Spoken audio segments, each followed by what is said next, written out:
Halo semuanya, perkenalkan kami dari kelompok 2, Praktikum Data-Data Ilmu Tanah, Agribisnis Indralaya 2021 yang akan membahas tentang sifat fisik tanah.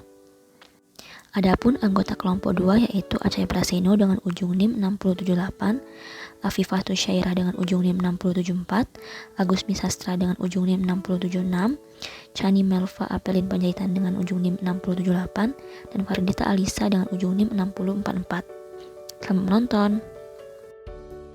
Yang pertama adalah tekstur tanah. Tekstur tanah adalah perbandingan relatif partikel-partikel tanah, yaitu partikel pasir, debu, dan liat atau clay dalam suatu massa tanah.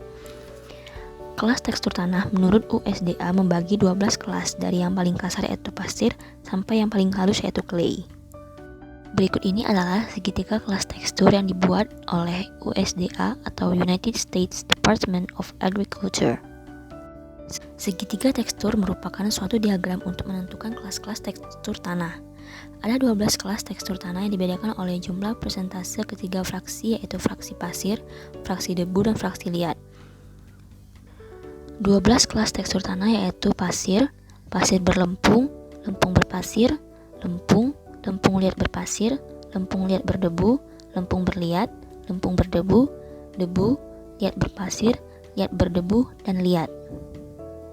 Yang kedua adalah struktur tanah. Struktur tanah adalah susunan ikatan partikel tanah satu dengan yang lain dan membentuk agregat PED atau CLOD.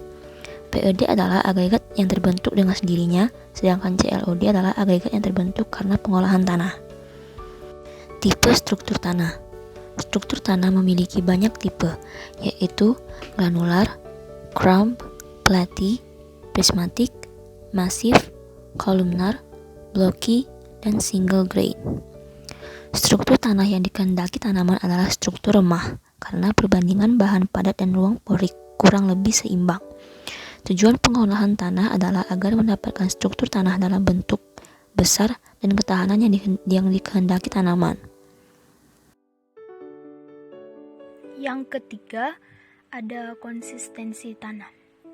Konsistensi tanah adalah derajat kohesi dan adhesi partikel tanah dan resistensi terhadap perubahan bentuk. Pada kondisi kandungan air antara kapasitas lapangan dan kering angin atau tanah lembab. Ada jenis konsistensi tanah pada kondisi tanah lembab, yaitu sangat gembur, teguh, sangat teguh, kemudian ada luar biasa teguh. Sifat fisik tanah yang terakhir yaitu ada warna tanah. Warna tanah adalah salah satu sifat tanah yang mudah dilihat dan dapat menunjukkan sifat-sifat tanahnya. Faktor yang mempengaruhi yaitu kadar air tanah, kadar bahan organik, yang terakhir ada kadar dan jenis mineral. Warna tanah secara langsung dapat dipakai atau digunakan untuk yang pertama menaksirkan tingkat pelapukan atau proses pembentukan tanah, yang kedua menilai kandungan bahan organik, yang ketiga menilai keadaan drainase, yang keempat melihat adanya horizon pencucian dan horizon pengendapan. Yang terakhir yaitu yang kelima, ada menaksir banyaknya kandungan mineral. Penetapan warna tanah dengan Mansell Soil Color Chart dikenakan parameter warna. Yang pertama ada hue, warna utama tanah yang merajai berkas cahaya yang terlihat.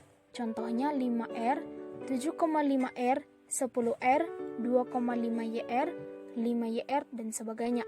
Yang kedua ada value, derajat terangnya warna atau kisaran dari putih atau 9 atau 10 ke hitam nilai 1 atau 0. Yang ketiga ada chroma, intensitas warna atau perubahan kemurnian warna dari kelabu netral atau putih. Cara penentuan warna tanah dengan menggunakan Soil Mansell Color Book Ada di sini 3 contoh, yaitu contoh penyebutan warna tanah dengan Mansell. Yang pertama ada 7,5 YR 3/2, yaitu dark brown. Yang kedua 7,5 YR 5/4, yaitu brown. Yang ketiga ada 7,5 YR 6/4, yaitu light brown.